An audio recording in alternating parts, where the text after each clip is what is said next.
வணக்கம். இப்போ இந்த வீடியோ ப்ரெசன்டேஷனில் நம்ம MCX நேச்சுரல் கேஸ் மார்க்கெட்டில் இன்றைக்கி எப்படி ட்ரேட் பண்ணலாம் அப்படின்றத பற்றி பார்க்குறதுக்கு முன்னாடி, போன வாரம் வெள்ளிக்கிழமை மார்க்கெட்டில் என்ன நடந்தது, நம்ம என்ன எதிர்பார்த்தோம் அப்படின்றத பற்றி பார்க்கலாம். நீங்கள் பார்த்துட்ருக்கிறது நேச்சுரல் கேஸோட 7 நிமிஷம் கேண்டில் ஸ்டிக் சார்ட். இந்த கேண்டில் ஸ்டிக் தான் போன வாரம் வெள்ளிக்கிழமை மார்க்கெட்டோட ப்ரைஸ் ஓப்பனிங் 216.4 பக்கமாக ஓப்பன் ஆகிருக்கு நேச்சுரல் கேஸ் மார்க்கெட். நம்ம என்ன எதிர்பார்த்தோம்னா, மார்க்கெட் தொடர்ந்து பையிங்க்கு சாதகமாக இருக்கும்னு எதிர்பார்த்தோம். 212 சப்போர்ட்டாக வச்சேன்.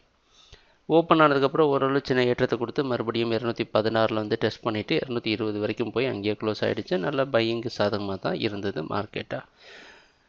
நேச்சுரல் கேஸில் ட்ரேட் பண்ணிட்டு இருந்த ட்ரேடர் எல்லாருக்கும் தெரிஞ்சிருக்கும். 206 பக்கமாக ஒரு சில லாஸ்லாம் நம்ம பண்ணியிருந்தோம்.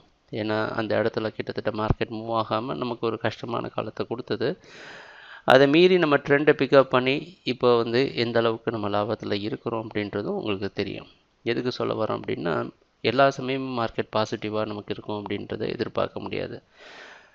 சில இடங்கள் கஷ்டமாக இருக்கிறப்ப நம்ம எப்படி அந்த ட்ரேடிங் மெத்தடையும் ட்ரேடிங் ஸ்ட்ராட்டஜியும் எப்படி நம்ம அப்ளை பண்ணுறோம் அப்படின்றத பொறுத்து தான் நம்மளுடைய வெற்றி ட்ரேடிங்கில் அமையுது. இன்றைக்கி மார்க்கெட்டோட ஓப்பனிங் 219லேருந்து 18க்குள்ளே ஓப்பன் ஆகிறதுக்கு வாய்ப்பு இருக்கிற மாதிரி வெளிநாட்டில் இருக்க நைமெக்ஸ் மார்க்கெட் வச்சு பார்க்குறப்ப தெரியுது. அதனால் யோசிச்சு பார்த்தோன்னா 202 கிட்ட மார்க்கெட் லோ வந்தது நேச்சுரல் கேஸில் சமீபமாக. அதிலேருந்து 220 பக்கமாக இருக்குது அப்படின்னாலே 18 பாயிண்ட் மேலே போயிருக்குன்னு அர்த்தம். ஸோ இதில் வந்து ரீட்ரேஸ்மெண்ட் கரெக்ஷன்லாம் எப்போ வேணாலும் நம்ம எதிர்பார்க்குற ஒரு சமயம். அதனால் நம்ம லாபத்தையும் பாதுகாக்கிற அவசியம் இருக்குது.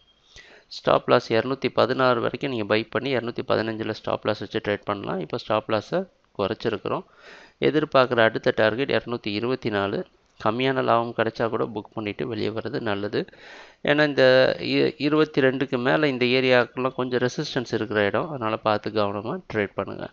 ட்ரேடிங் நடக்கிறப்போ பார்ப்போம் என்னென்ன மாற்றங்கள் வருதுன்னு. எங்கள் வீடியோ ப்ரெசன்டேஷனை தொடர்ந்து பார்த்துட்டு இருந்ததுக்கு மிக்க நன்றி, மகிழ்ச்சி. வணக்கம்.